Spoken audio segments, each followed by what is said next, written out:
down. Moses, way down in Egypt's land. Tell Pharaoh, my people gone.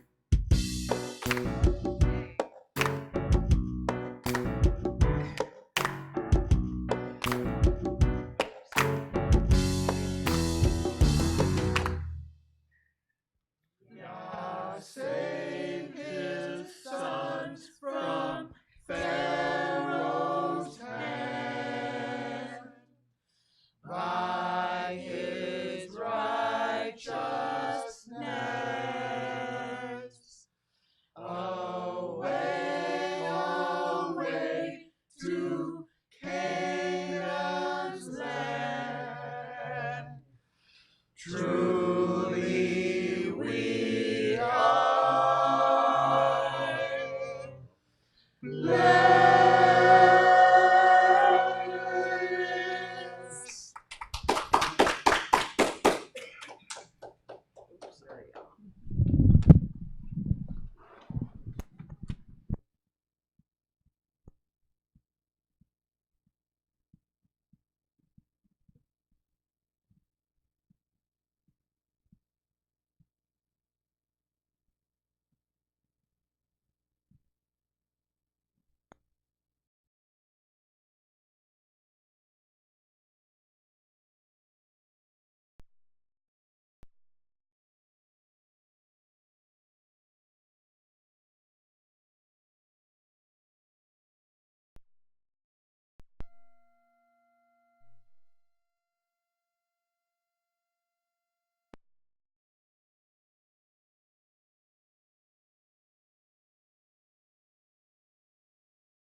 Good evening. Today I'm going to go over the Tabernacle Pattern.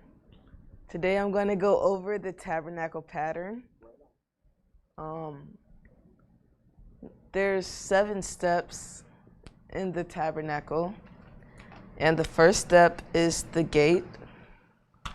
The second step is the altar of sin sacrifice.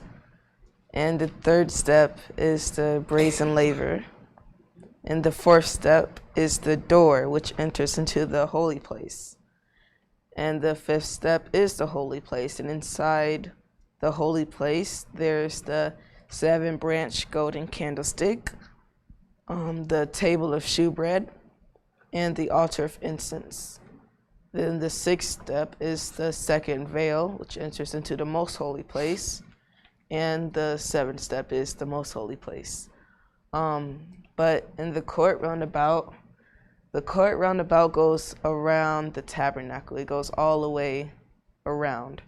And these two, the holy place and the most holy place, is the sanctuary. And also I was reading that not everyone could just come inside the tabernacle pattern. Especially in the most holy place either. And there's a lot more to it, that there's just a lot more, but this is what I was able to present and wanted to share. Thank you. With that, I say hallelujah. Very good. Very good.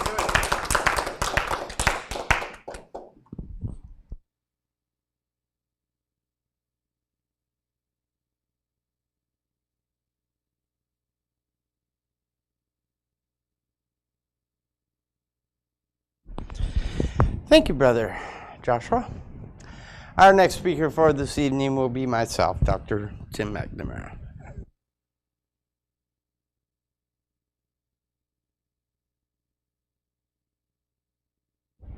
Good evening, everyone. It's an honor and a pleasure to be here. It's interesting that he started off on the Tabernacle Pattern because while most of you were away in Florida, that was primarily what we had been going through one way in one form or another was the Tabernacle Pattern. You know, so, and what he did was kind of kind of funny for me, because I go through the Tabernacle Pattern when I'm mowing fairways, and a little bit more, because there's 18 passes that you got to make on the fairway. Okay, that's how many times we go back and forth. 18 times. Got to count them, because I'm not going to get into it, but you got to keep count, right? So that they're the same width. So, you know, most people, they have a hard time keeping count after 5 or 6, especially if you're driving for 300-400 yards, you know, before you're turning around coming back. So for me, the way I do it was just what he did, was I go through the 7 steps. I start at the gate. That's pass number 1. The gate, what is it? Wide is the gate, narrow is the way. I also tell myself that wide is the path that leads to destruction, right? I don't know that that's in there in the Bible, but it's a wide path that leads to destruction, and we know that many people are going to go down that path. I look at us in here as like the Marines, right? We're the few, the proud, the chosen, right? Just the way I look at it. So anyways, I count number 1 is the gate. Number 2 is the brazen altar of sin sacrifice. We're here on the brazen altar, and this is what I'll do, is the brazen altar has 4 corners and 4 horns on each corner, where the blood of the sacrifice was placed on that altar. The brazen altar is also 7.5 feet across and 7.5 feet in depth. So you've got 4 7.5s equal 30, right? And that's when Yahshua entered his ministry at the age of 30 here. We'll go down here. Here. Yahshua came to John to be baptized by John at the river Jordan, and here John declared Yahshua to be the Lamb of Yahweh that would die for the sin of the world. Okay, showing that him entering into his ministry at 30, and of course, that's when the high priest also entered into his ministry. We also have 4 90s. You've got the 4 corners, right, which are 4 90s. And I believe also the 7.5 feet comes out to 90 inches, right? So you've got 2 sets of 4 90s in that, right? Because the priest is going to go around there, and you've got the 4 corners, and of course him making that trip, showing that there are 2 490-year cycles within each 1,000-year period, or each day with Yahweh. There are 2 490-year periods. Okay, then coming up, and you know, that depends on how far I go.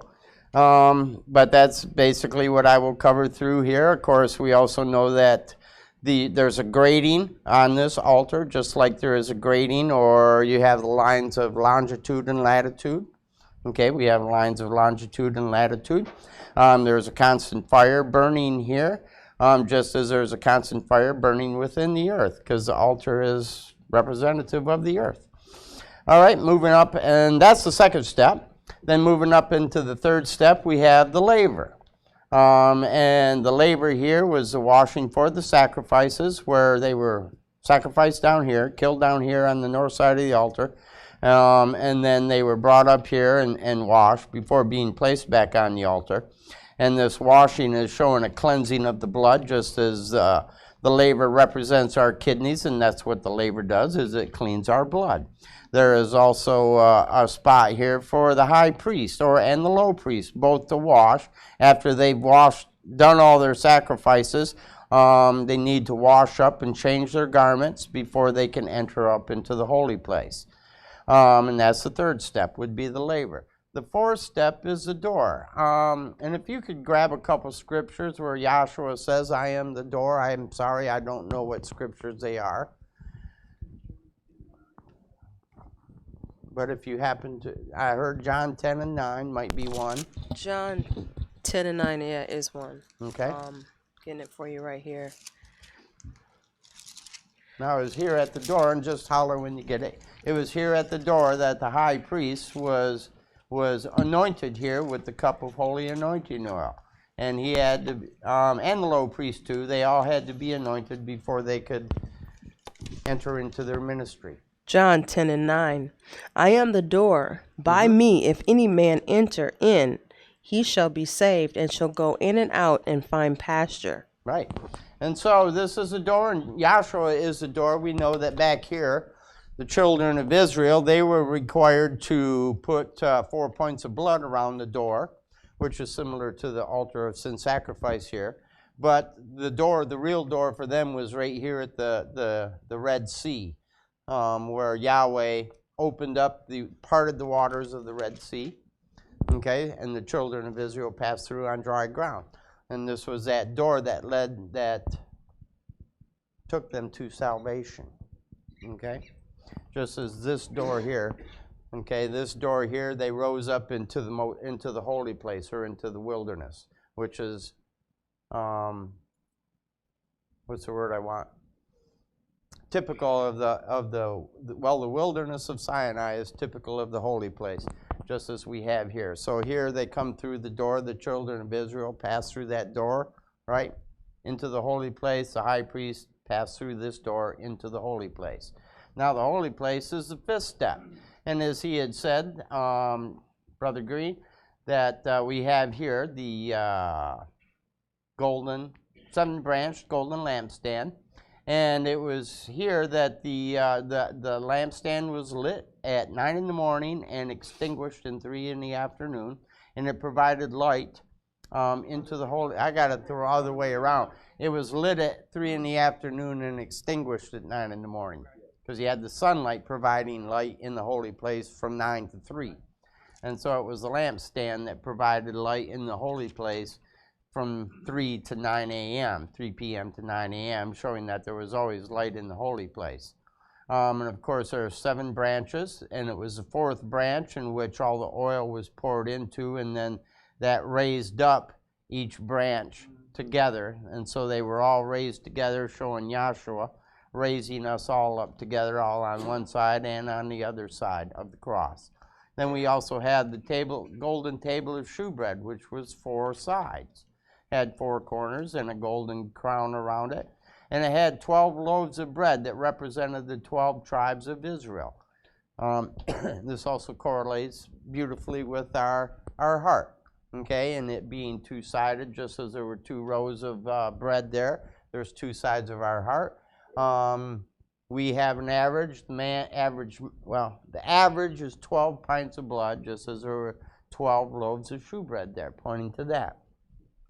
We also have the golden altar of incense, which was 5-sided, which was like our lungs, where we have 5 lobes in our lungs. Here there are 4 horns around the altar of incense. There are 4 cornu above our lungs, okay, pointing to that. There is 4 ingredients that were in the incense that the high priest burned here on the altar, being, you're going to have to help me, onycha, stacte, galbanum, and frankincense. Fogs. Frankincense. Onycha. How do you say it? Galbanum and stacte. All right. And there are 4 ingredients which we breathe in the air: nitrogen, hydrogen, carbon, and oxygen. Okay, and just as no one here knew the exact composition of the incense other than the high priest, no one knows the exact composition of the air that we breathe other than our high priest, Yahshua the Messiah. All right, so then we pass up here through the 6th step, which is the veil of the flesh, okay? The 2nd veil. And I believe it is in the Elohim book regarding the 4th day, maybe 3rd or 4th day, no, not the 4th day. It's in the Elohim book. Sorry, I can't remember what day or what section. But anyways, Dr. Kinley refers to this as the veil of the flesh, or the removal of the veil of the flesh, right? And I wish I could remember exactly how he stated that, because I don't want to mess it up. So I'm going to take a quick second here and see if I can find it. Excuse me for my...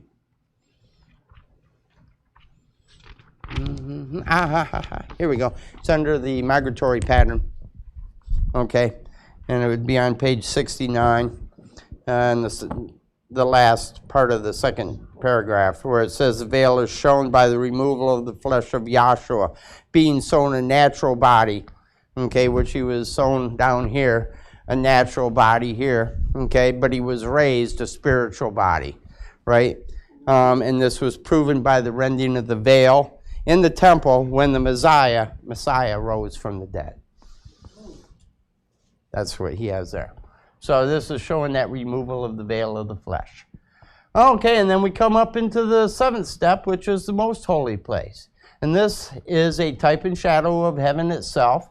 Here in the most holy place, we have the deep secrets, the hidden deep secrets of Yahweh, pertaining to himself and his universal spirit law.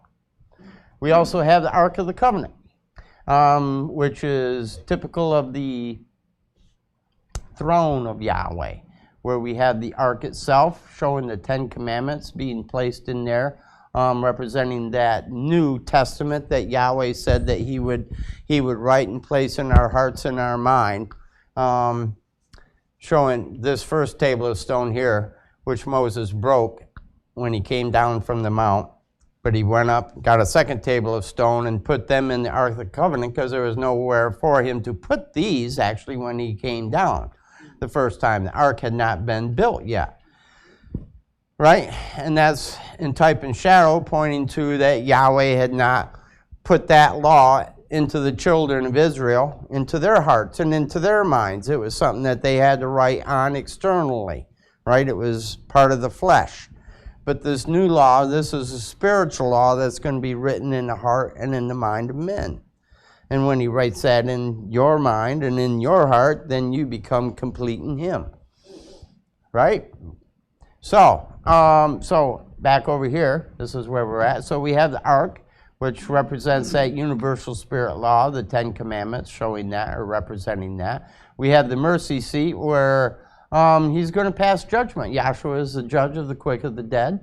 And then we also have the two cherubims representing on each side, looking at Yahshua. And of course, we have the cloud above the seat, where Yahweh had told the high priest, who is the only person that was allowed to enter into the most holy place on the Day of Atonement. Okay, and he went in there 3 times, right? And then Yahweh would appear to him, showing that he had forgiven the sins for Israel for that year. Okay, and so that was his trip. Now I got to count to 9, right? So 8 takes me over here,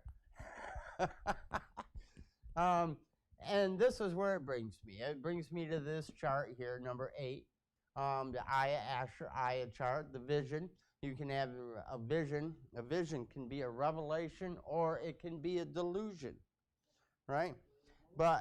And we want the vision that's a revelation, and that's life. This is why I come over here, because it's 888, and we know this is Yahshua, the Messiah, the body of Yahshua, and we have his soul, the Elohim, and it's this is, we choose to be, I shouldn't say choose, but we will to be his bride.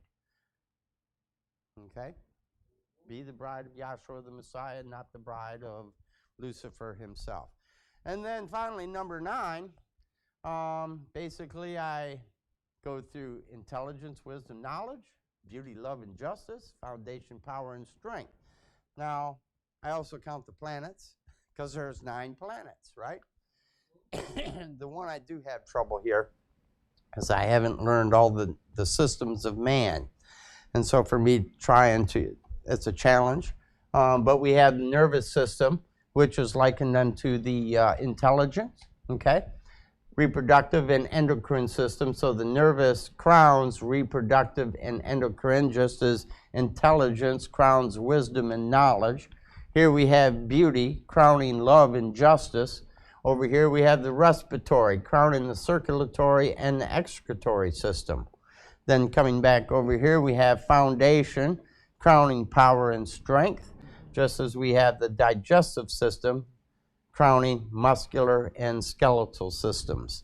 And so that's what I do when I'm mowing fairways. That's how I keep my count. And then when I hit 9, boom, I start all over again and do it again. So anyways, we go through that tabernacle pattern even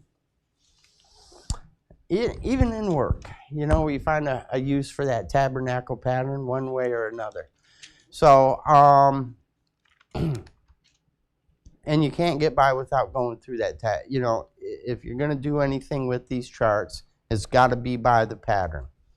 Now, the pattern, do I want to go back there? Sure, I'm going to go back there. I'm going to go back here.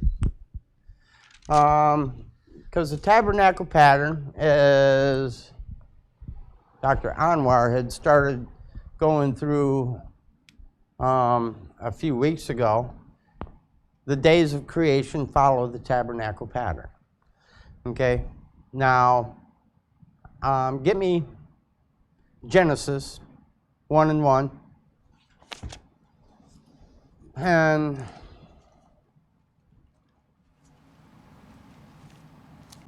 yeah, we'll just stick with Genesis 1:1. Genesis 1:1. In the beginning, Elohim created the heavens and the earth. Keep going, please. And the earth became without form and void. Okay, she's reading out of the Holy Name Bible. Is that what you're reading out of? Holy Name?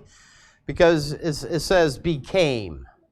And so that can lead you to the illusion that there was an earth first, right? And then it somehow blew apart and became void, right?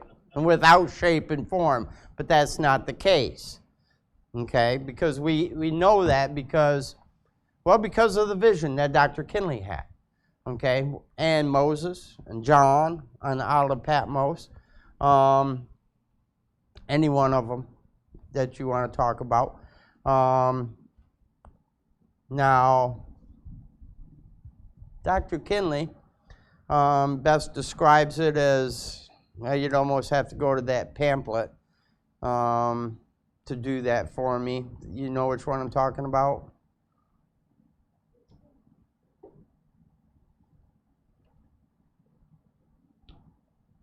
How Yahweh Elohim, well, let me put it this way. Let's go over here. Okay. Because Yahweh first, that's a funny word too. Yahweh always exists in pure spirit state. Okay, I was going to say first existed. No, he always exists in pure. The Father is pure spirit. Okay, so the Father is always in this pure spirit state. Okay, now to us, we cannot comprehend this pure spirit state. It is incomprehensible, inscrutable to us. That's what we tell you in the moderation, right? We can't wrap our minds around what we can't see. Okay, what you can't touch, you can't hold, you can't wrap your mind around it. Like forever, I have a hard time wrapping my mind around forever.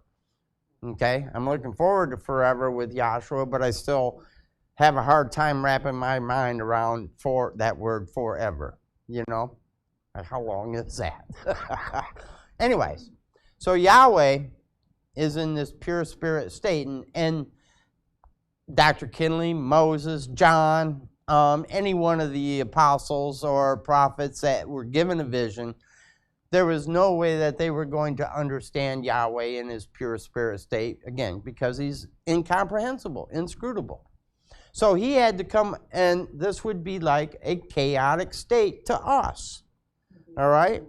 It would be chaotic state to us looking at it.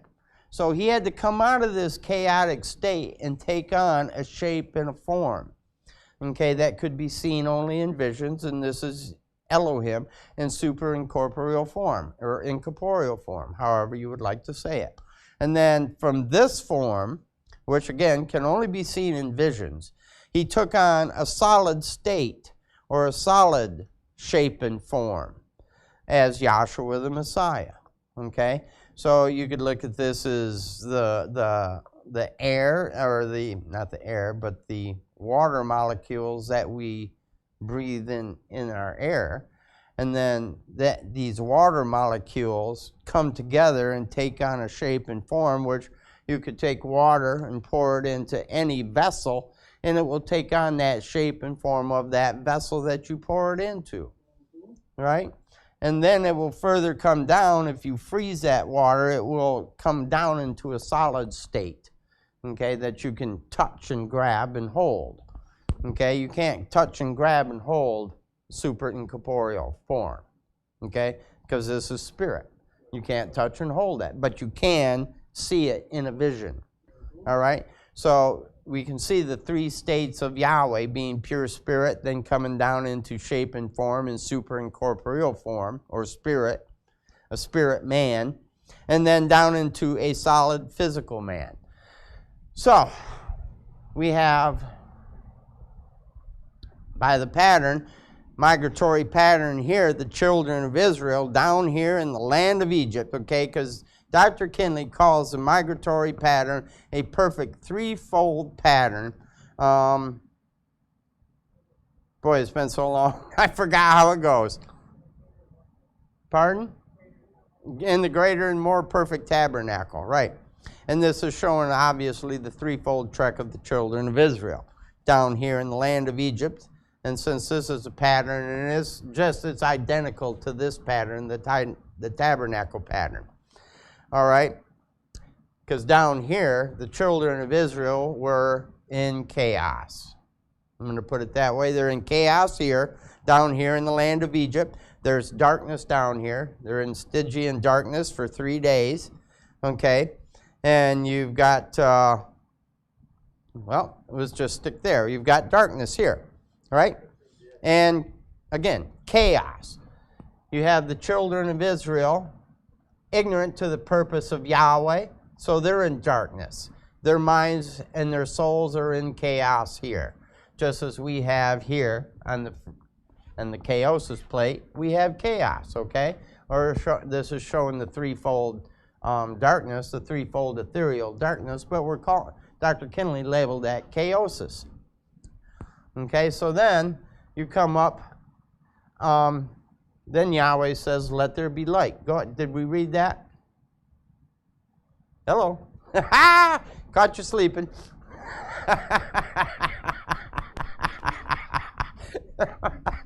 That's good. Back to Genesis 1 and something there. And Elohim said, let there be light. And there was light. And Elohim saw the light, that it was good. And Elohim divided between the light and between the darkness. Okay, and so here on the first day we have the light. And this light abolishes that darkness, okay? Now, down here in the land of Egypt, the children of Israel were being led by this cloud, this phenomenal cloud that was a cloud by day and a pillar of fire by night. And we see here this little circle here with Moses' hand and a rod in it, okay? And the top part is white and the bottom part is black. If you could find that in Exodus where it says that he was light unto the Egyptian, or to the Hebrews, but darkness unto the Egyptians.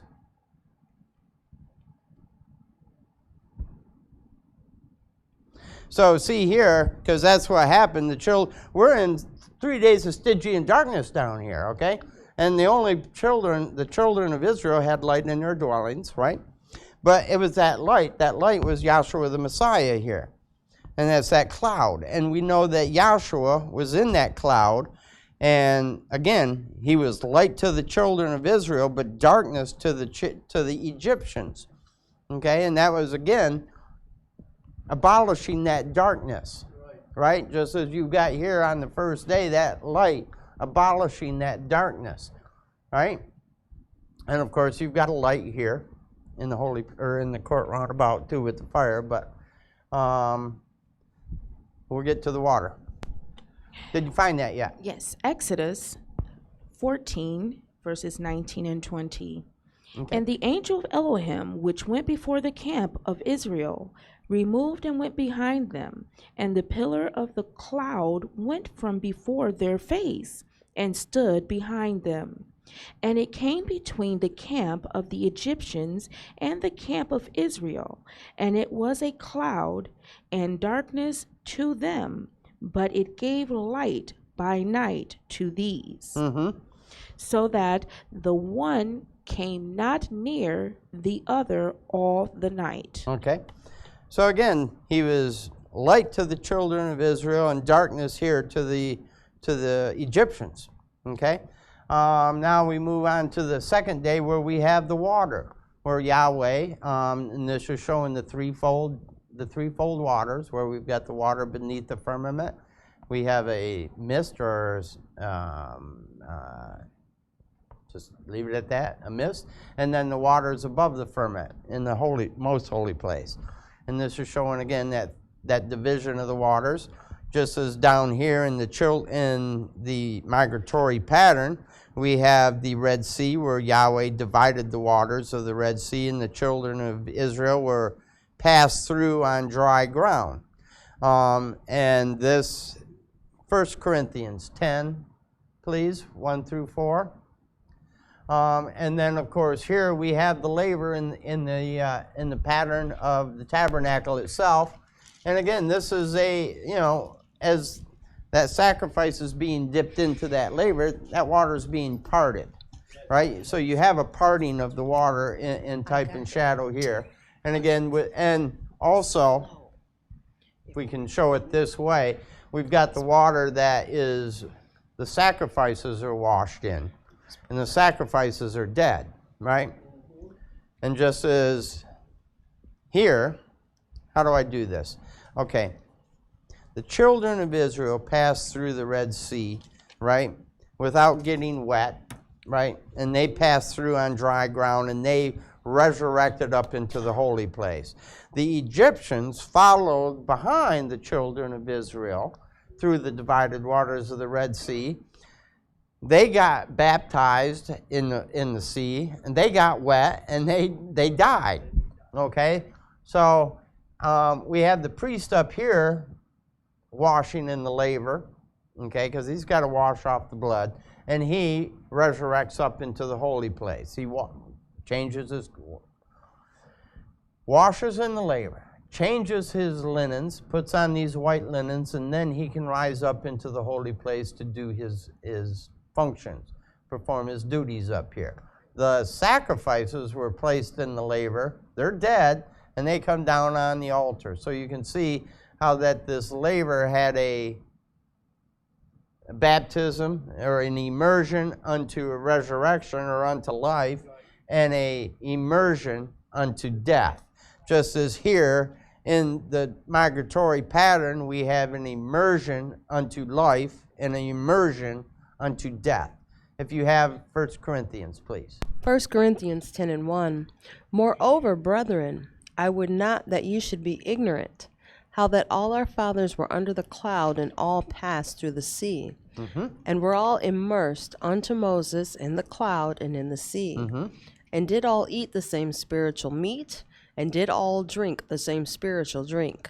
For they drank of that spiritual rock that led them, and that rock was the Messiah. And that rock was the Messiah, and that rock was in that cloud. And I believe Dr. Welch has pointed out that cloud is, there's an etymology, or a bond between the rock and the cloud, an etymology of some sort that they come together, right? Cloud. Cloud, yeah, there you go. So we can see that here, okay? And they rose up into the holy place, okay? And now we come down here to the third day, And Dr. Kinley has pointed out that the third day, there's actually a double operation on the third day and on the sixth day. But we're going to stick with the third day because that's all the farther I'm going to go, I think. But here on the third day, what we have are the waters being divided. The waters are still covering the face of the earth, and that face of the earth is inorganic at this time.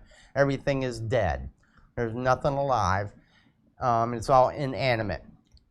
Yahweh causes the waters to divide and roll back, forming rivers and seas, right? And then the dry land appears.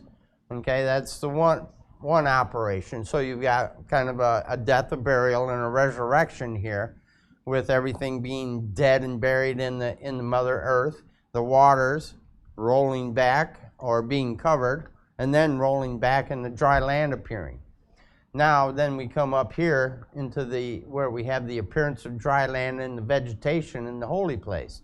And this is another second operation where you've got the vegetation coming forth, because the vegetation was dead down here, buried underneath the waters that covered the face of the earth.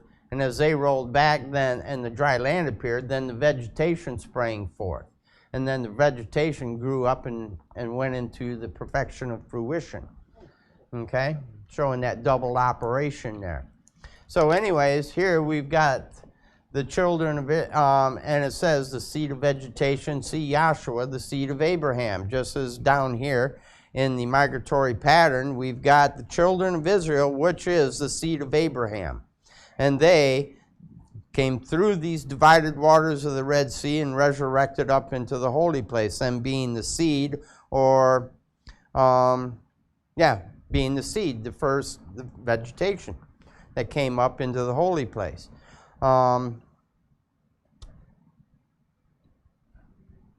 I think that's about it. I think that's about it. I'm kind of, I come to a stumbling block, I guess, or hit a wall. So I'm going to stop right there because I'm kind of feeling like I'm fumbling over myself. Now, let me say this, that I've shown you a couple different things with the pattern, the tabernacle pattern, and how we can use it in our own daily lives as simple, just by going through the steps. But also we see how everything in this creation, we see the first 3 days, how they all go by the tabernacle pattern. This migratory pattern, it goes by that tabernacle pattern that was given to Moses in the year 1490 BBY. And without knowing that pattern, we cannot have any understanding of Yahshua the Messiah and the things that he came to do for us. And through the things that he did, he was able to offer us salvation. And with those few words, I say, I hope somebody got something out of that. Praise Yahshua the Messiah. Hallelujah.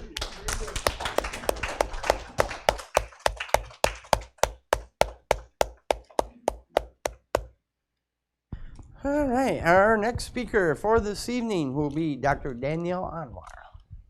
Serious right now? I'm a reader.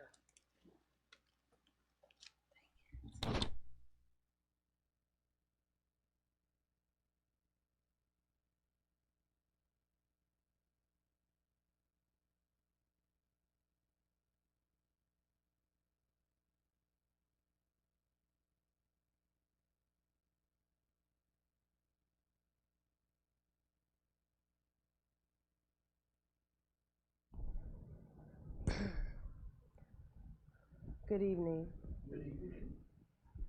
This is a shock. I enjoyed the words of the previous speakers. Brother Joshua was going through the pattern and the 7 steps, and then Dr. Tim Mcnamara was going through the creation. So I'm just going to pick up with the same train of thought. Can I have Exodus 24 and 9?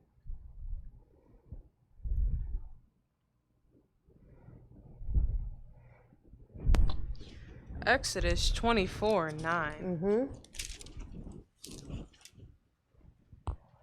Then went up Moses and Aaron, Nadab, and Abihu. Who's writing this? Moses. That's right. So Moses is writing this, and he's talking about himself. Mm-hmm. Then went up Moses, Aaron, who's his brother, Nadab and Abihu, which are his nephews, and 70 of the elders of Israel. They're going up on Mount Sinai. Read on. And they saw the Elohim of Israel. And what they see is the greatest thing that you will ever know in your whole life. They saw Elohim, the archetype or the original pattern of the universe. They do not understand this at this point, but that's what they see. Read on. And there was under his feet, as it were, There was under his feet, as it were, a paved work of a sapphire stone. Go ahead and get Isaiah 66:1, but keep going where you are, Dr. Lewis. And as it were, the body of heaven in its clearness. Now, as it were, the body of heaven in his brilliance or in his clearness. And here we talk about this little two-dimensional, 6 inches? This little 6-inch that's not Yahweh Elohim. That's a pictorial illustration of Yahweh Elohim. If we were to see the real Yahweh Elohim, we would all just faint, basically. We'd be all on our faces, just like all the prophets were. They got right down on their knees and fell to their face and just glorified him. But this is what we have to look at to understand that we are made in the image and likeness of Elohim, who's the archetype original pattern of the universe, which is what the previous speakers were talking about. You have Isaiah 66:1? Isaiah 66:1. Thus saith Yahweh, the heaven is my throne. Now Yahweh Elohim, again here talking to Isaiah, is explaining that the heaven is his throne. Read on. And the earth is my footstool. Why is he using the word throne? Here, you've got a throne. Heaven is his throne. Read on. And the earth is my footstool. And the earth is his footstool. Just like when you come over in the pattern, you've got this brazen altar of sin sacrifice, and Dr. Tim Mcnamara was showing how the earth goes according to the pattern. And this is likened unto the earth. Read on. Where is the house that ye build unto me? How do you build a house for Yahweh Elohim? Where is it? Read on. And where is the place of my rest? For all those things hath made that mine hand made, and all those things have been, saith Yahweh. Okay, go back to Exodus 24 where you left off, and 9 and 10. And they saw the Elohim of Israel. So they see the Elohim of Israel. Read on. And there was under his feet, as it were, a paved work of a sapphire stone. And as it were, the body of heaven in its clearness. And upon the nobles of the children of Israel, he laid not his hand. We talked about that on Sunday. He did not lay his hand on them. They did not get any revelation or understanding of Yahweh Elohim at this point. Read on. Also, they saw Elohim and did eat and drink. They saw Elohim and they did eat and drink. They partook. They saw it. But they did not get the understanding. Read on. And Yahweh said unto Moses, come up to me into the mount. Now Yahweh Elohim, who in this form is as Joshua, he says to Moses, you come up on top of the mount. Read on. And be there. Just like Dr. Kinley told us, you come to class and you be here. Don't be sitting there playing on your little computers and doing all types of stuff. You come to class and you pay attention. He's getting the same instruction that we're getting today. Of course, way more detailed, way more in a realm that we're not in. But he's still getting the same knowledge that we're getting today. Read on. And I will give thee tables of stone. Now Yahweh Elohim's going to give Moses tables of stone. And a law. And a law. And commandments. And commandments. 3 things. Read on. Which I have written. Which Yahweh Elohim had written. Read on. That thou mayest teach them. Now, what does he want Moses to do? The same thing that he told Dr. Kinley to do. The same thing that we have to do. What does he say, Mariah? Say it again. I'll go back. And I will give thee tables of stone and a law and commandments, them. which I have written, that thou mayest teach them. So he wants Moses to teach the people. Teach them Yahweh Elohim. Read on.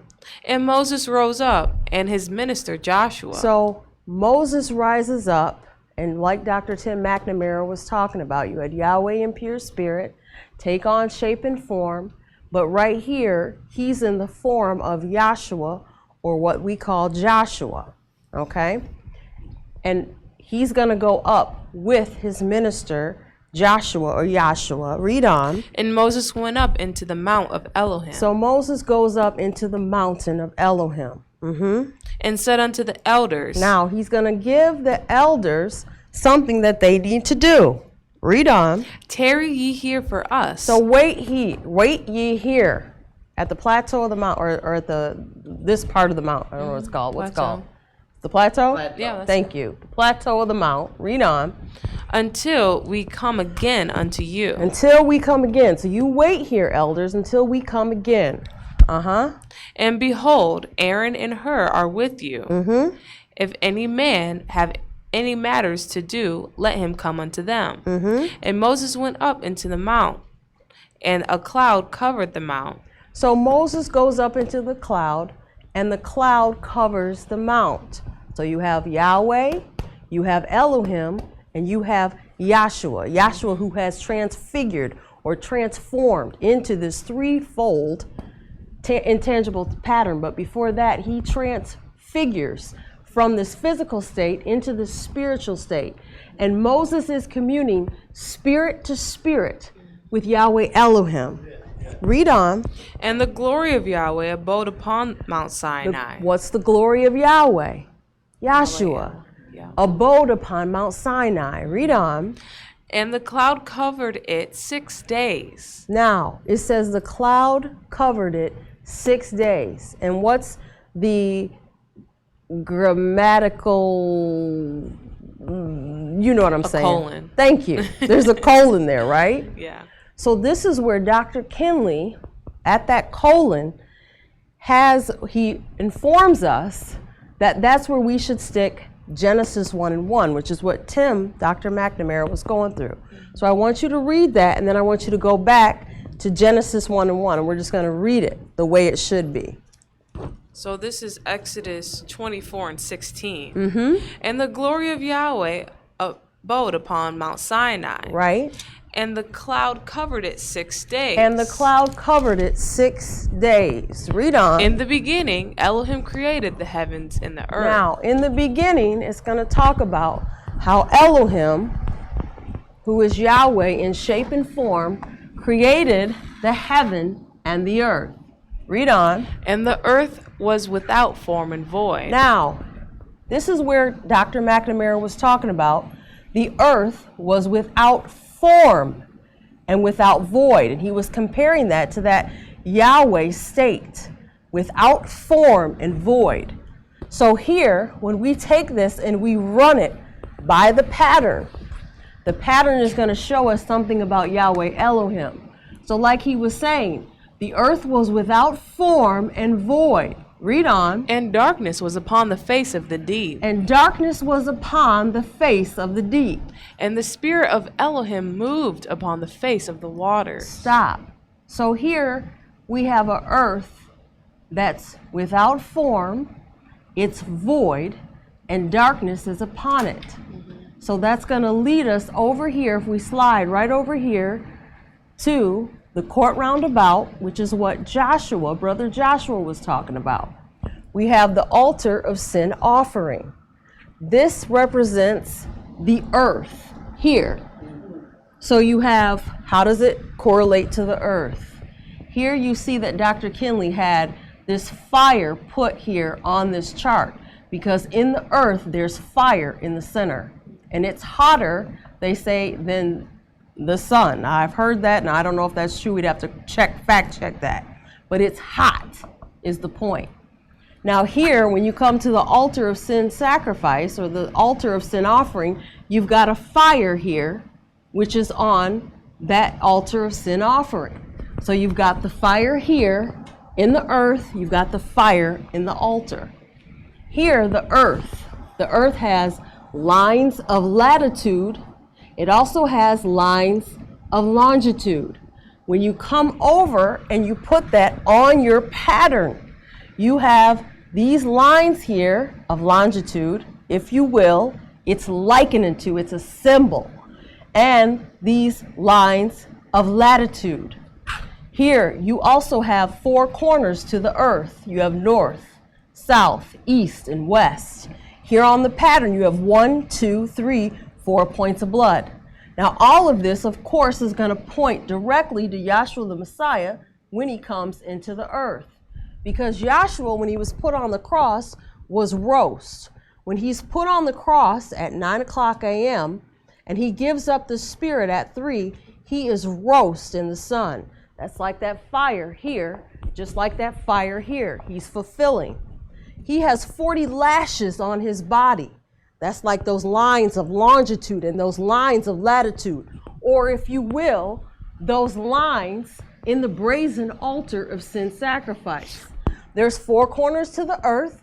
There's 4 points of blood on the altar. When you come to Yahshua the Messiah, he had 4 points of blood when he was crucified. Everything is going to point you back to Yahshua the Messiah, and it's going to go by the pattern of the universe, which is Elohim, who is the archetype pattern of the universe. Keep going where you are, though, please, Dr. And the Lewis. spirit of Elohim moved upon the face of the waters. Now, it's talking about the spirit of Elohim moved upon the face of the waters. So you heard about your spirit, and you heard about your water right there. Now here, water, it's not water under the earth. It's specifically water over the earth. So here you've got water over the earth. Here you've got water over the earth in type. You've got your brazen laver. So you've got your gate here, which Joshua was talking about was the first step. You've got your brazen altar, which is the second step. Then you've got your brazen laver, which is the third step. The water is covering the earth. You come down to Yahshua the Messiah. Yahshua the Messiah was put in Joseph's new tomb. That's where he was covered or buried, and that's fulfilling a lot of different principles. So you've got this death, you've got this burial inside of Joseph's new tomb, but he's writing about it back here in Moses. Okay, read where you are. And Elohim said, "Let there be light." Now, Elohim is going to now, after the death and the burial, now he's going to say, let there be light. So there's always going to be a resurrection after the death and the burial. Here it is. Let there be light. So here, when you come from the court roundabout, here, and I'm going to go to the first day because I've been pointing here, but these two are so similar. They're almost the same. You've got the inorganic earth. You could put this over here. It hasn't gone out. It's just, it's not shown here. You've got the water covering the earth, and then you've got the spirit here, and this is the first night. But here, there's always a veil.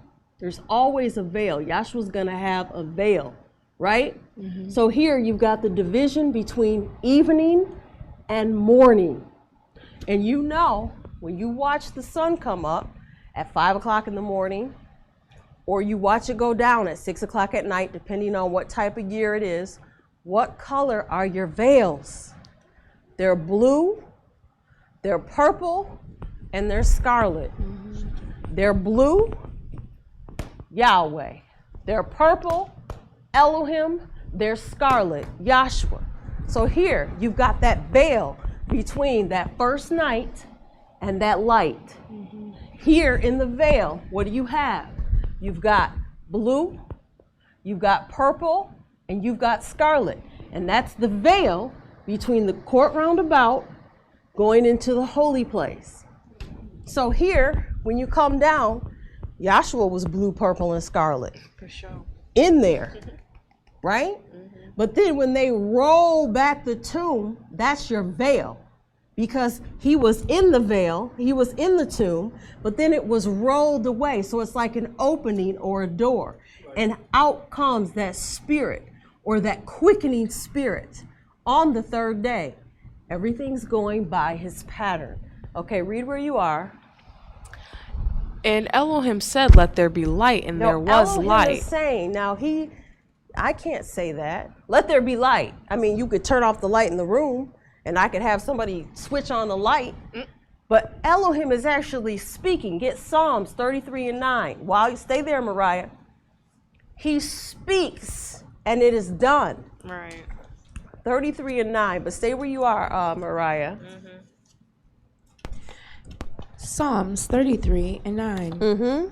For he spake, and it was done. So Yahweh Elohim spake, and it was done. Read on. He commanded, and it stood fast. So he commands, and it stands fast. Read on.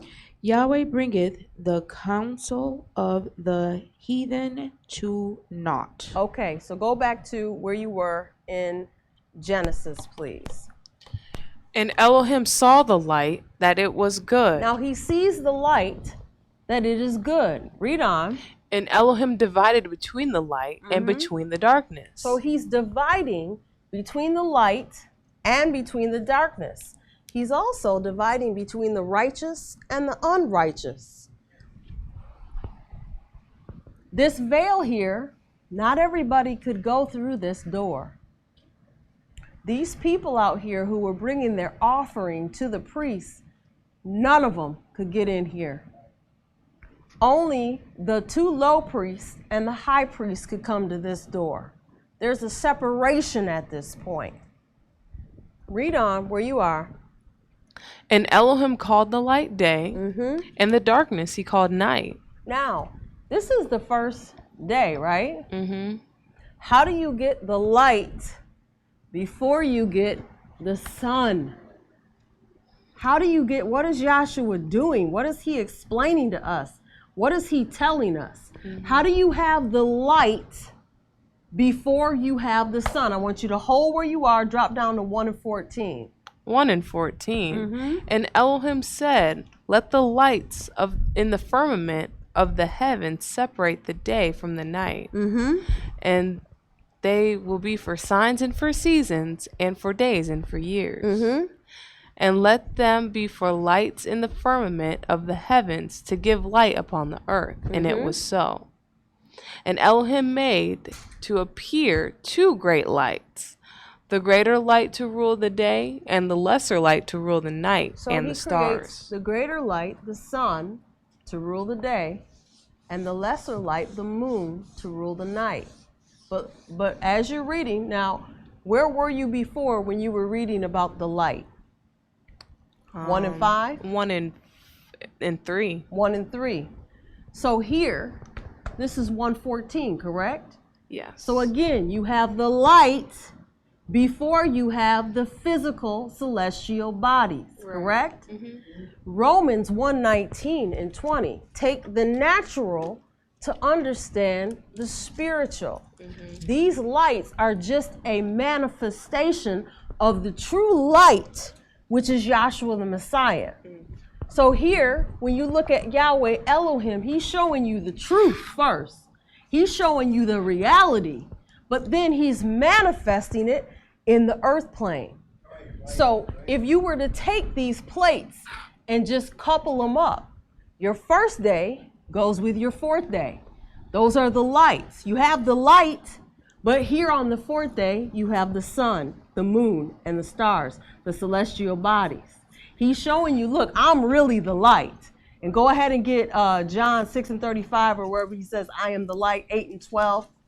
But here, he's talking about, he's the light, but then he puts the physical manifestation into the world. But we have got to see that this is not the truth. This is not the reality. This is the symbol or the representation of the true light, which is Yahshua the Messiah. John 8:12. Yep. Then spake Yahshua again unto them, saying, I am the light of the world. Yahweh Elohim is the light of the world. He that followeth me Now, shall if you follow him, read on. he shall not walk in darkness. You shall not walk in darkness, or not him, not Right. Yahshua. Right, We sorry, let me shall read not. that over Right, again. no, go ahead. He that followeth me He shall that not followeth Yahshua shall walk in darkness, not walk in darkness, but shall have the light of life. but shall have the light of life. So you've got this coupled with this, and I want you to stay where you are. I'm just going to explain this for a second, a little bit more. Here, he's doing the same thing with the waters. He's organizing the waters, or he's putting structure and function on the waters. Just like over here, you have the structure, and then you have the function of the threefold tabernacle pattern. So here you've got the waters being divided, the waters above, the waters beneath. He's clearing it out. But then on the fifth day, he's filling the heaven and the earth. He's cleared it so that he can put the physical manifestation in it. Here on the third day, you have the vegetation that springs forth. The vegetation is the third day, but the man and the animals are the sixth day. And if you've taken any science class, any basic environmental science, any kind of science, it'll tell you that there's a symbiotic relationship between the trees or the plants, the vegetation, and man. We give off carbon dioxide, but the oxygen, the vegetation gives off that oxygen. They take in our carbon dioxide and they give back off that oxygen, and we take the oxygen in. So they are coupled up. But go back to the first day where you were. I'll start at 5. And Elohim called the light day. So Elohim calls the light day. And this is one of the way that Yahweh documents time. He calls the light day. And the darkness he called night. Calls night. There's also 2 Peter 3:8. 1,000 years is as a day. 1 day is as 1,000 years. There's different forms of time. So this is one of the ways that he's marking time. Read on. And the evening and the morning were the first day. And the evening and the morning were the first day. So we got to the veil, and we saw that they're blue, purple, and scarlet. Then when you come over here, it says that the Spirit of Yahweh moved upon the face of the waters. Just like when you come over here, Yahshua, when he walked on water and he had Peter there, he's walking upon the face of the waters. He's the one who created it. He's the one who can step in and manifest and show proof of who he is. So here you have that Spirit, and within the Spirit is everything. This is the holy place. You've got the holy place here. So with the Spirit, you've got the light. Yahshua says, I am the light. You've got the bread. He says, I am the bread of life. You eat of this, you shall never hunger. Then he's the true intercessor. So you've got everything just sitting here in the holy place. Now you come up, because you're watching the pattern basically move. That's all Yahshua's doing, is showing us how this pattern moves. And that pattern is showing you and taking you right back to Yahweh Elohim. So again, between you have the firmament called heaven, which is the sky. It's just the sky, right? So, and I'm pointing here, but I should be pointing here. So it says division between the light and the darkness. So there's another veil, and that veil too is blue, purple, and scarlet. And when you come all the way up here, you've got the cosmic light. And this is where Yahshua says, or Yahweh Elohim says, let there be light, and there is light. But go ahead and get 2 Corinthians 4 and 6.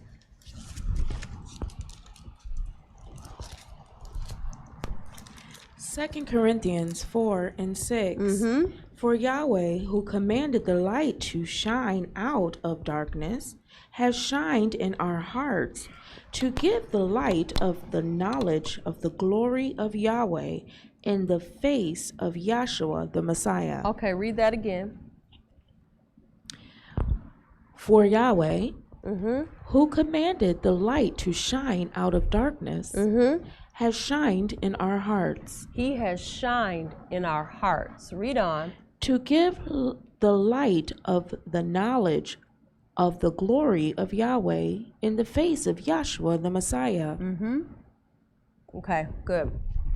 So here, if we point it back to Yahshua the Messiah, again, Yahshua was put on that cross at 9 a.m.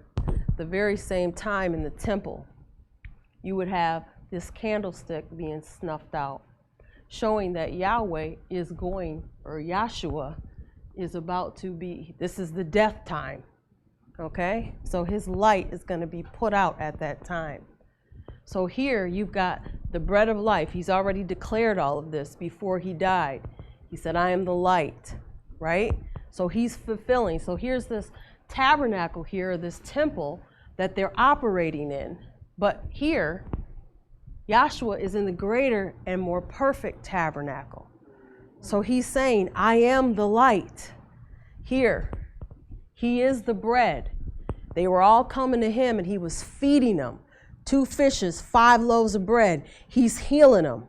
He's walking on water. He's doing all these things. He's raising people from the death. Right here on this cross at this particular time that Yahweh has already declared from the foundation of the earth, you have Yahshua saying, I am the bread of life. 2 Peter 2:5, he's talking about he's the mediator between Yahweh and man. So you have Yahweh Elohim, who is Yahshua the Messiah, on the cross. Now at 9 o'clock, the sun starts to follow suit. Now we just talked about that physical sun in the sky. This sun operates because it follows suit to Yahweh Elohim.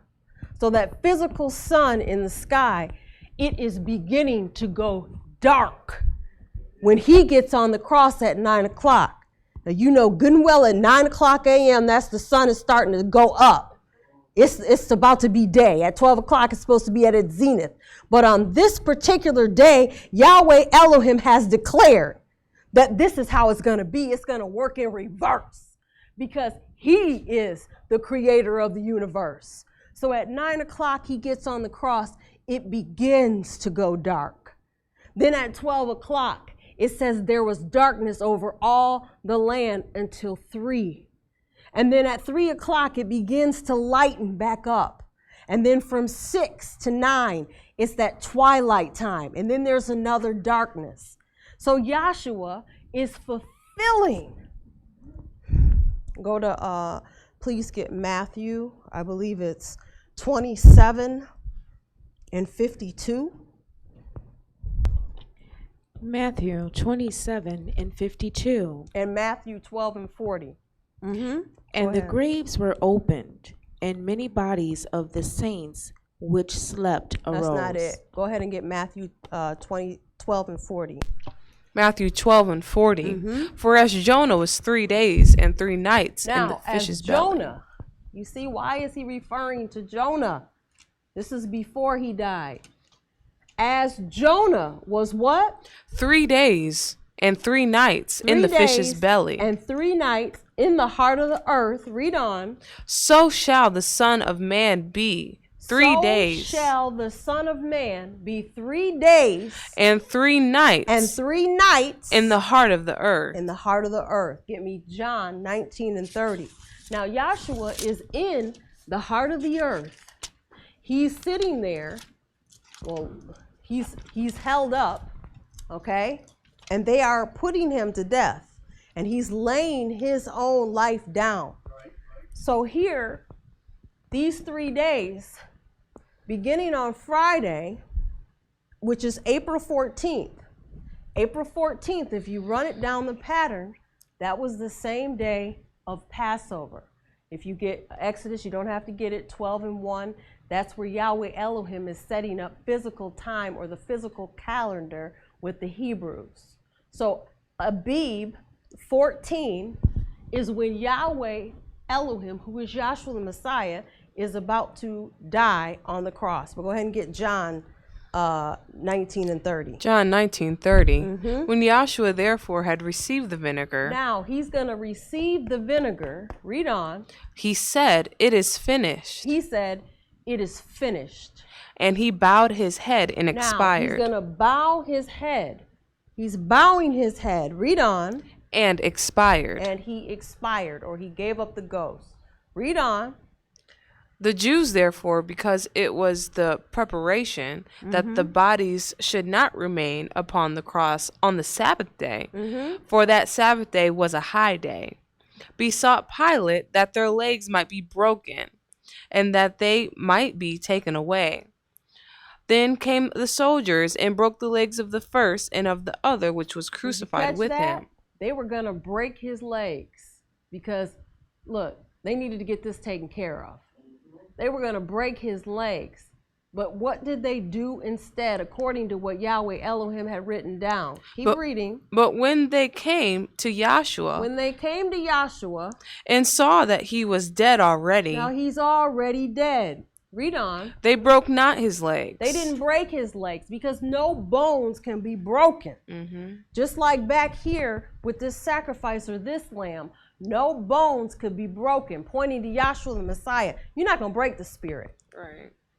It cannot be broken. Read on. But one of the soldiers with a spear pierced his side. But one of the soldiers with a spear pierced Yahweh Elohim in the side. Read on. And forthwith came there out blood and water. Why would it be blood and water? Because everything has to go by this divine pattern of the universe. He gave up the spirit. Out came blood and water.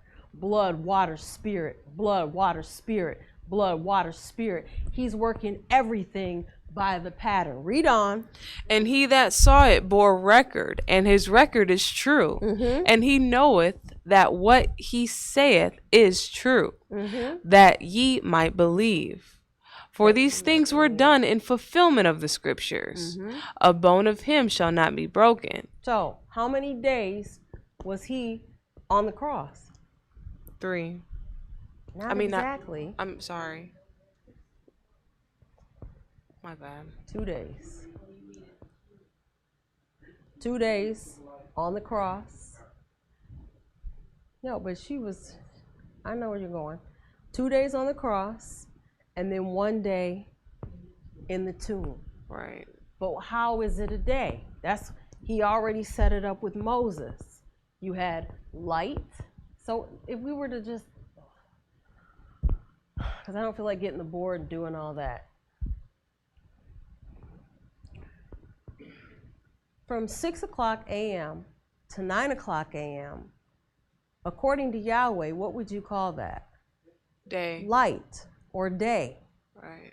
So from 9 o'clock to 12 o'clock, as it begins to go dark, what would you call that in Yahweh's time? Twilight. Twilight.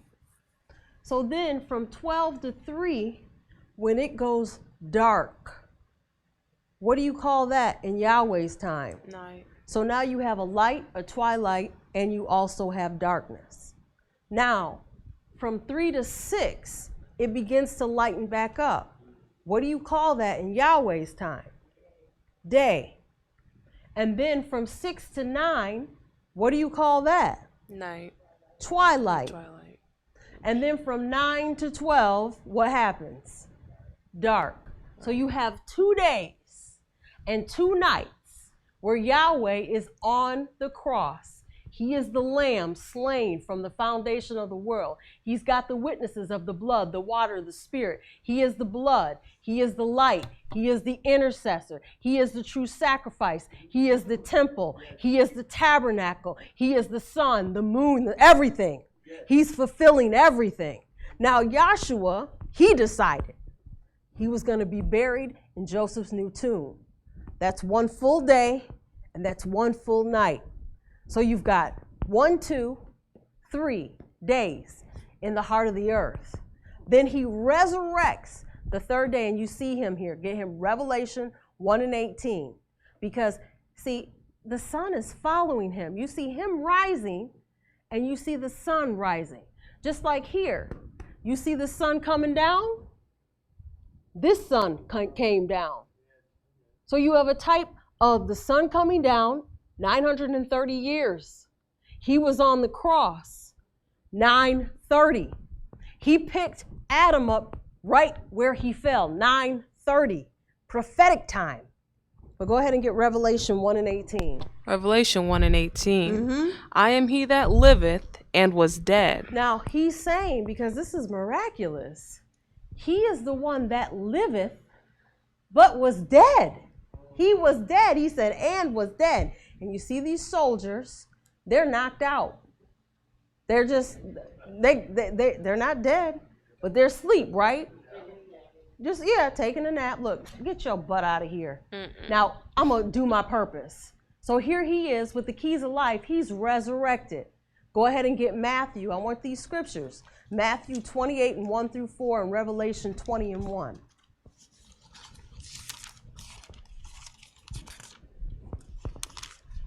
You want Matthew first? Yep, whatever you got. Yep, that's good. Matthew 28, 1 through 4. After the Sabbath was past, and as the day after the Sabbath began to draw, came Miriam Magdalene and the other Miriam to see the sculpture. The sepulcher. Thank you.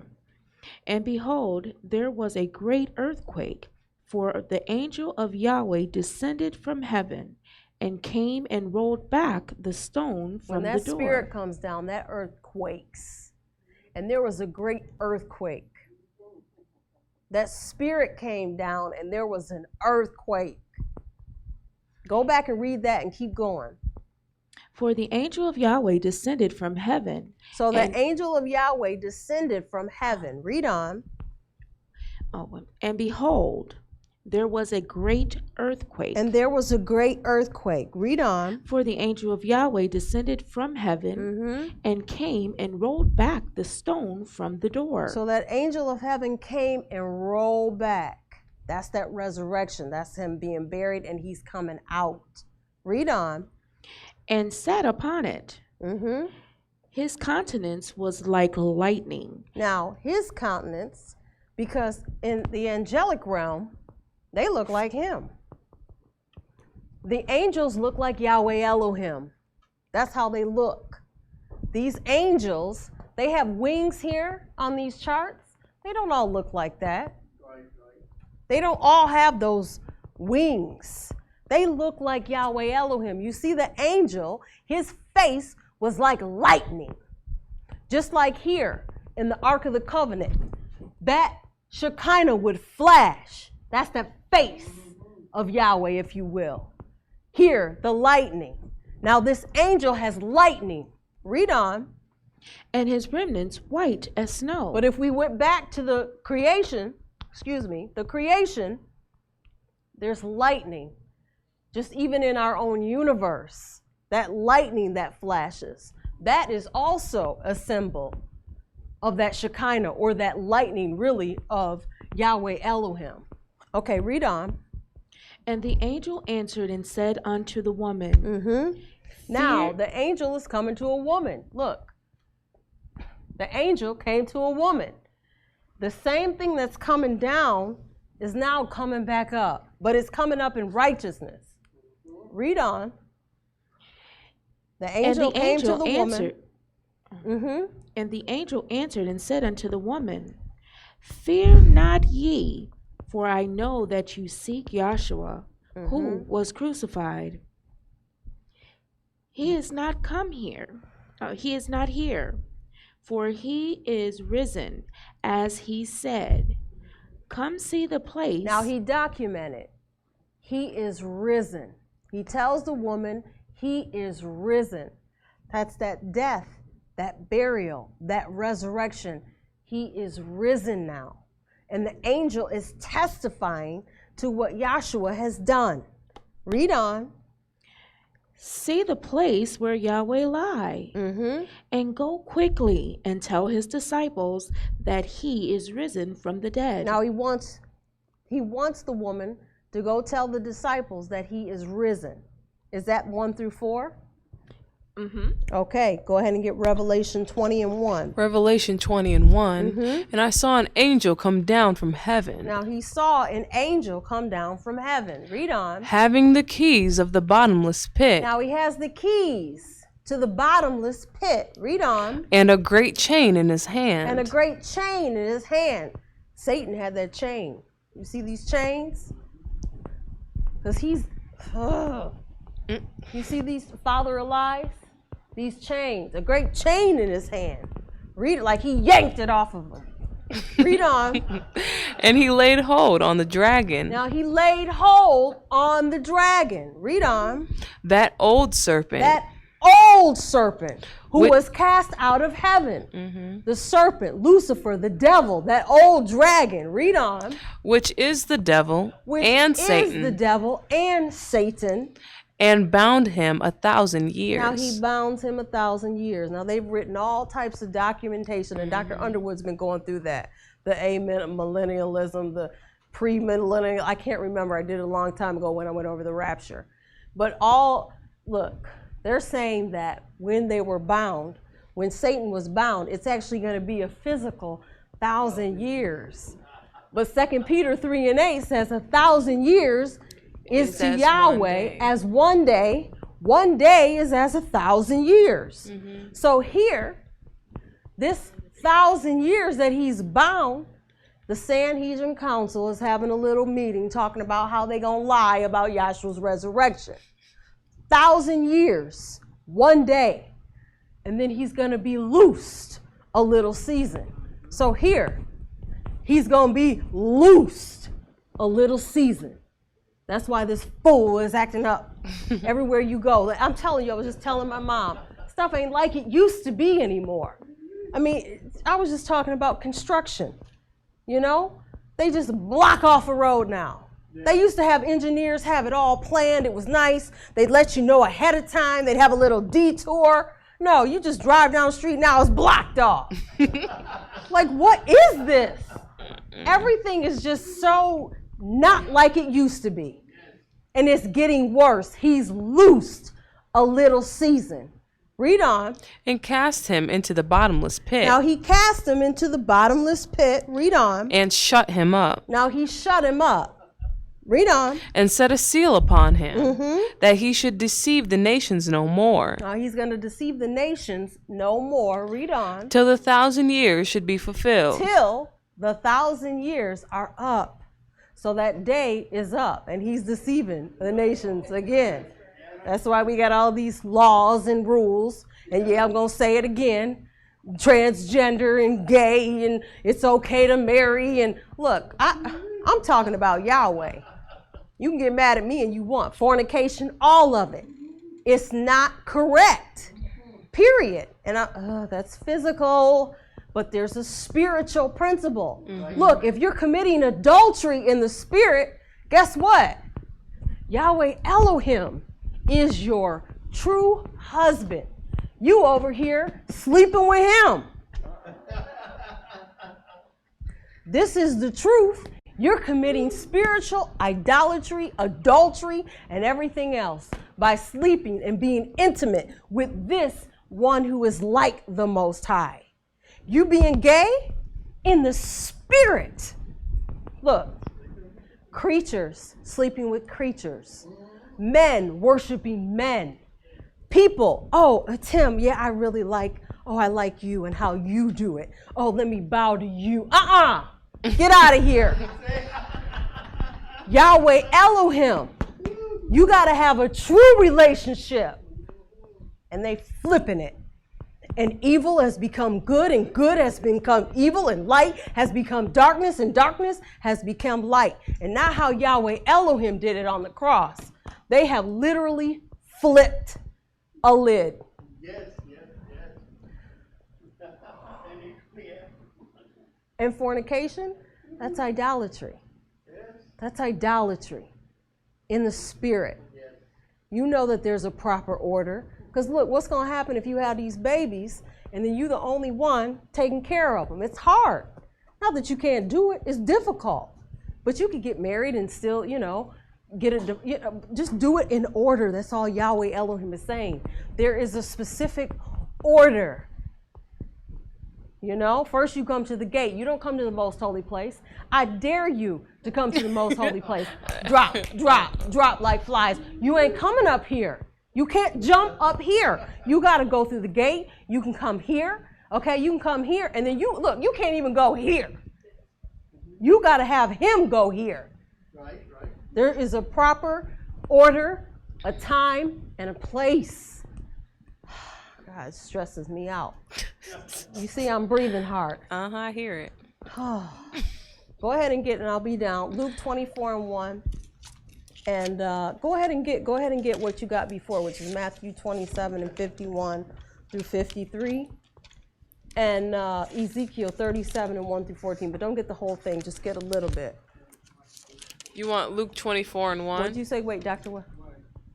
27:45 previously. Okay, 27:45 previously. In Ezekiel? No, Matthew, I think he's saying. You want Luke first, or does it matter?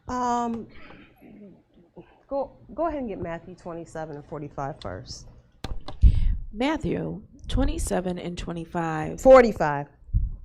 27:45. Mm-hmm. Yep. Now from the 6th hour there was darkness over the land. So he's just proving that from the 6th hour, which 6 o'clock is their time, that's how they start, okay? So from, if you count 6, 7, 8, 9, 10, 11, 12, 12 o'clock was the 6th hour. So from the 6th hour to the 9th hour, so our time 12 to 3, okay, read on. Unto the 9th hour. Uh-huh. And about the 10th hour, Yahshua cried with a loud voice, saying, Eli, Eli. 9th hour. Uh-huh. Can you read that one more time? Okay. 46 says, Now from the 6th hour there was darkness over the land until the 9th hour. Mm-hmm. Until the 9th hour. Okay, read on. And about the 9th hour, Yahshua cried a loud voice, saying, Eli, Eli, lama sabachthani. My El, why hast thou forsaken me? It's Yes, basically that is to say, my El, why hast thou forsaken me? And if you went to Psalms, where David is speaking, you will hear that he's fulfilling what David said. So you had the king back there saying, my El, why hast thou forsaken me? Here, the king, the true king, is fulfilling it. But go ahead. I want to get it. Since just take the little bit of time, because why not? Let's be complete. I think it's Psalms 40. What is it? Thank you. 22:1. That sounds right.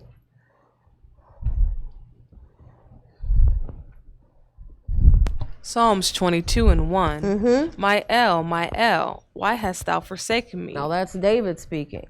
So Yahweh Elohim is on the cross, and he's saying, my El, why hast thou forsaken me? What? Oh, okay. Did you get Luke 24? Luke 24:1. Mm-hmm. Now upon the first day of the week, very early in the morning, they came unto the sepulchre. So this is the first day of the week, which in our time, it's Sunday. Okay? Read on. Bringing the spices which they had prepared, and certain others with them. Now, it's Sunday, and they're bringing the spices. This is lining up by that tabernacle pattern, that frankincense, onycha, galbanum, and stacte that he was talking about. Why are they bringing spices? Because it's going according to the pattern. Okay, read on. And they found the stone rolled away from the sepulchre. And they find the stone rolled back away from the sepulchre or the tomb. Read on. And they enter in and found not the body of Yahshua. So they don't find the body of Yahshua the Messiah. Read on. And it came to pass, as they were much perplexed thereabout, behold, 2 men stood by them in shining garments. So you've got Yahshua resurrected, and 2 men are standing like this right here. And the reason why is because everything is going by this spiritual. It's really a spiritual pattern. This is the representation. But you see these two angels, just like here you have Michael and Gabriel, and you have that invisible presence of Yahweh Elohim. So the same thing is happening back here when Yahshua resurrects. Read on. And as they were afraid and bowed their faces to the earth, they said unto them. Now, they were afraid and they bowed their faces to the earth. They haven't even seen Yahweh Elohim yet, and they're doing it to the angels. Read on. Why seek ye the living among the dead? Why are you seeking the living among the dead? Read on. He is not here. He's not here. But is risen. But he is risen. Read on. Remember how he spake unto you when he was yet in Galilee, saying, the Son of Man must be delivered into the hands of sinful men. He must be. He had to fulfill the purpose. Read on. And be crucified. And be crucified. And the third day rise again. And then the third day he rose again. And they remembered his words, and returned from the sepulchre and told all these things unto the 11 and to the rest. Beautiful. Okay, real quick, finish it off. Go ahead and get Matthew 17 and 9, Acts 1 and 9 through 12. Because it's not only death, burial, resurrection, it is ascension. So let's hit that real quick too.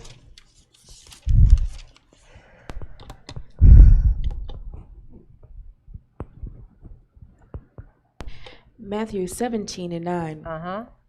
And as they came down from the mountain, Yahshua charged them, saying, tell the vision to no man until the Son of Man be risen again from the dead. So this is Peter, James, and John. They're coming off the mountain, the transfiguration. And Yahshua tells them, look, don't you tell anybody until this event. Read that last part again, 17 and 9. Tell the vision to no man. Tell this vision to no man that you just saw. Read on. Until the Son of Man. Until the Son of Man, who is Yahweh Elohim, be risen again from the dead. Be risen again. Again. Because he was back here. Again.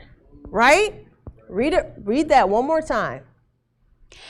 And as they came down from the mountain, Yahshua charged them, saying, tell the vision to no man until the Son of Man be risen again from the dead. Now that was before he died. Okay, read on. And his disciples asked him, saying, why then say the scribes that Elijah... That was 17 and 9, just 17 and 9. You're good. That's okay. Acts 1 and 9 through 12. Acts 1 and 9. And when he had spoken these things while they beheld, he was taken up, and a cloud received him out of their sight. So Yahweh Elohim, who is Yahshua, is taken up. Read it again. And when he had spoken these things while they beheld, he was taken up. He's taken up. And a cloud received him out of their sight. And then a cloud, just like this cloud back here. A cloud look, Yahshua was just walking a lot of times and he just disappeared. They was trying to stone him, he just disappeared. And what's he doing? He's going through these veils. They're like, where'd he go? They don't know where he went. He just took off that flesh. So he's doing it again for the ascension.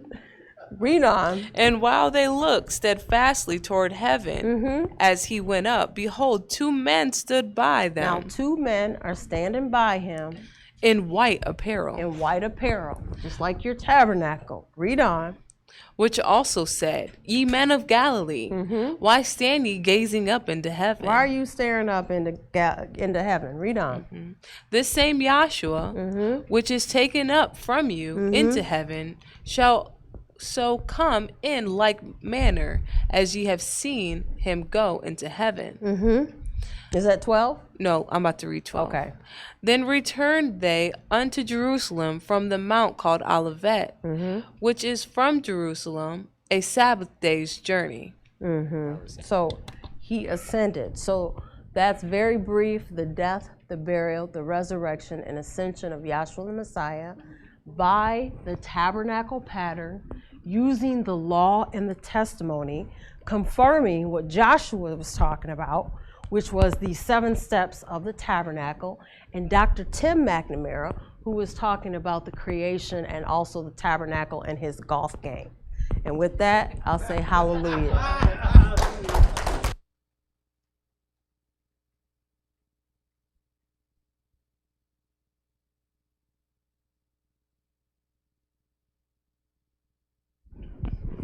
Thank you, Dr. Anwar. That brings a close to our class for this evening. Are there any comments or questions? Indeed. Did you enjoy it? Sweet. Announcements are as follows. Classes are held every Wednesday and Friday from 7 p.m. to 9 p.m. and Sundays 11 a.m. to 1 p.m. All workshops are held the first 4 Sundays of each month, and they begin at 9 a.m. Our after-class question and answer period is the third Friday of each month, and that will be this Friday. A reminder that the school is supported by its members and pledges are due at the beginning of each month. Donations are welcomed and greatly appreciated. For either one, please see our treasurer.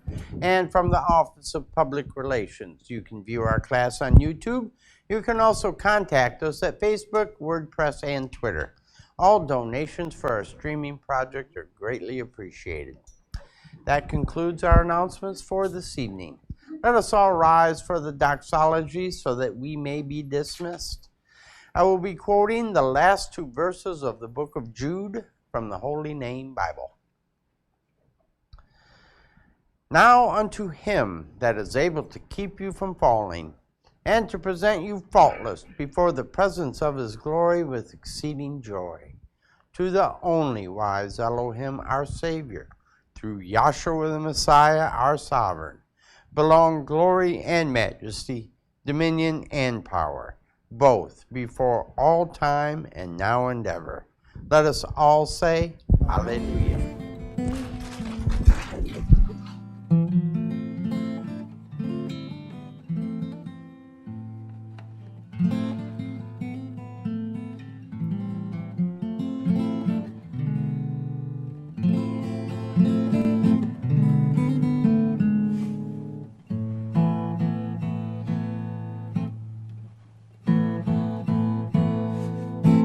Won't you search for him while he is near, while he can be found? If you really feared, you would search for him. He's everywhere. Yahweh can be found while there's still time to care.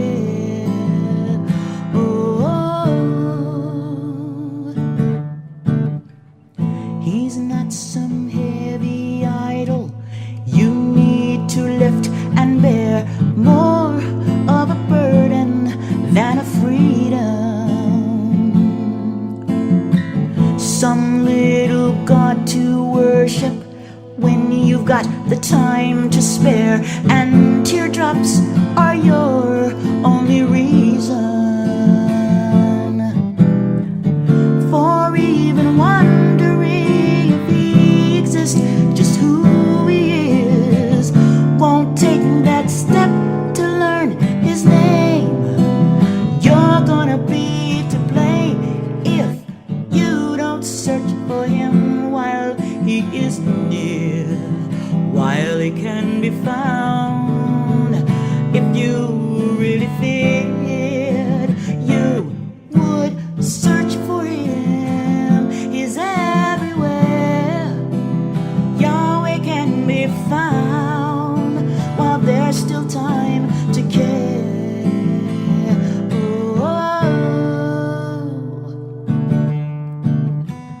He does not dwell in temples made with hands, nor dwell among the sun and moon and stars.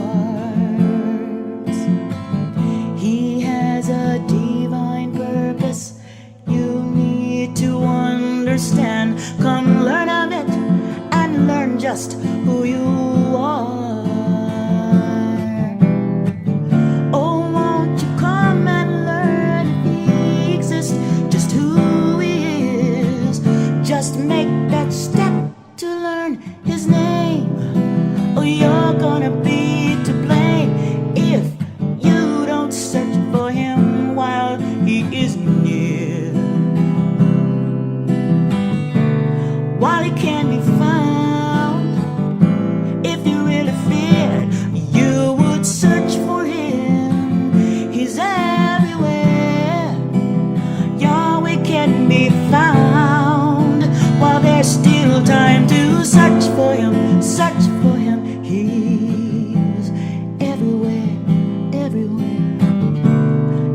can be found. If you really feared, you would search for him. He's everywhere. Yahweh can be found while there's still time.